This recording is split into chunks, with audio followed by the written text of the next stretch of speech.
Hi everybody. The topic for today, or the question for today, is why do my parents and the people that I hang around with complain so much? It's driving me crazy. If you spend a lot of time with aging parents or anybody who complains all the time, you know that it can be emotionally draining, and the tips that I'm about to share in this video may help you preserve your sanity and your well-being and avoid falling into negative patterns like the people who complain and drag you down. I'm Pamela D. Wilson. My website is PamelaDWilson.com. Please share this video. Follow me here on YouTube. Share these videos with other caregivers, aging adults, people that you know who are looking for medical support, advice in dealing with physicians, looking at assisted living communities, all the legal, social aspects of caregiving.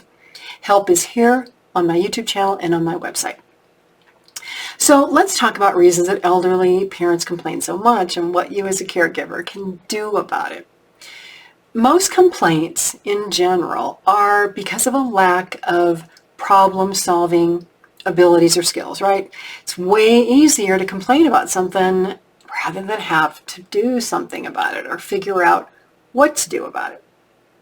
Now, being around elderly people who complain, and you know this, can bury you in negativity.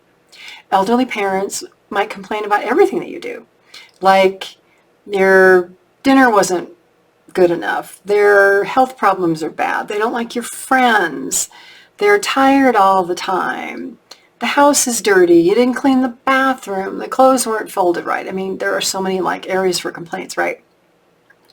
Part of the issue too may be that your parents are lonely, or they may be in pain, or they may just really want your attention and they think that complaining will get it, because if you constantly respond to their complaints, then you're teaching them that complaining is a positive activity. So regardless of whether you're on the other end of the complaining or you are the complainer, right, it affects your emotions, it affects your well-being, it affects your daily life.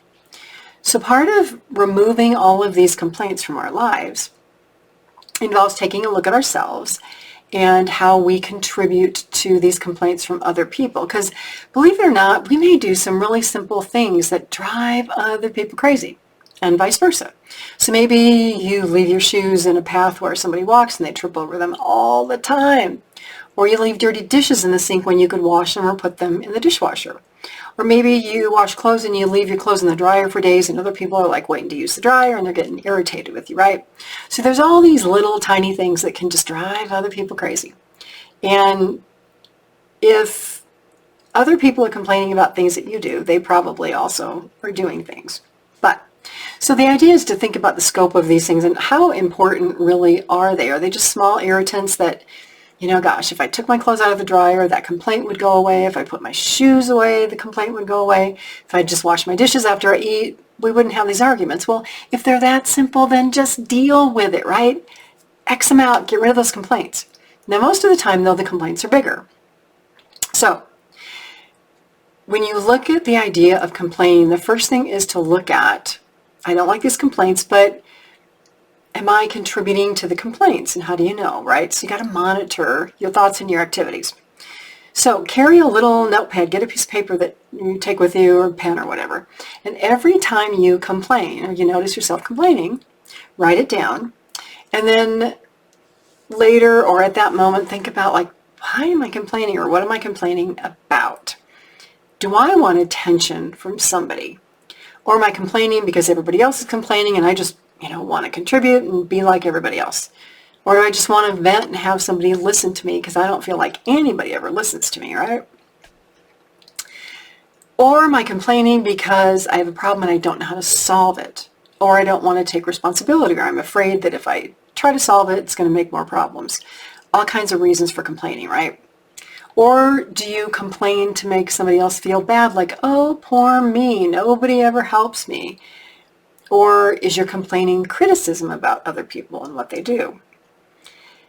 Sometimes as complainers or people who complain can feel powerless because you don't know how to change a situation. And so that really involves problem solving. So this complaint journal that I suggest, get a pad of paper, write them down every day. Go back and think, why am I complaining? What's going on here? And how can I solve this? Is it simple, like putting my shoes away, or is this a bigger conversation I need to have with myself or somebody else? Create solutions for every single complaint you have, and also express gratitude. So if I'm complaining about this, on the other end, what am I grateful about? Because gratitude is an antidote to complaining and negativity. Also, if you are in a relationship with somebody and you notice that you complain and they're complaining, say, you know what, today we are going to have a complaint-free day.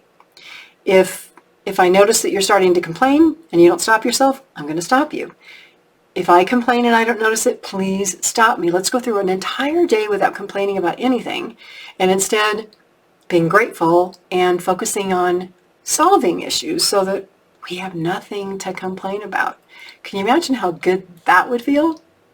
You can really follow this process of writing down things that you notice for any habit that you want to change.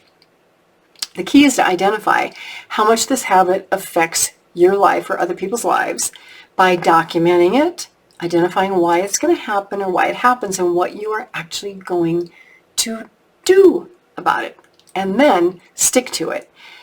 Create habit change. It takes 6 weeks. It takes 2 months. It takes time for us to change these habits that can negatively affect us so much and create more positive habits.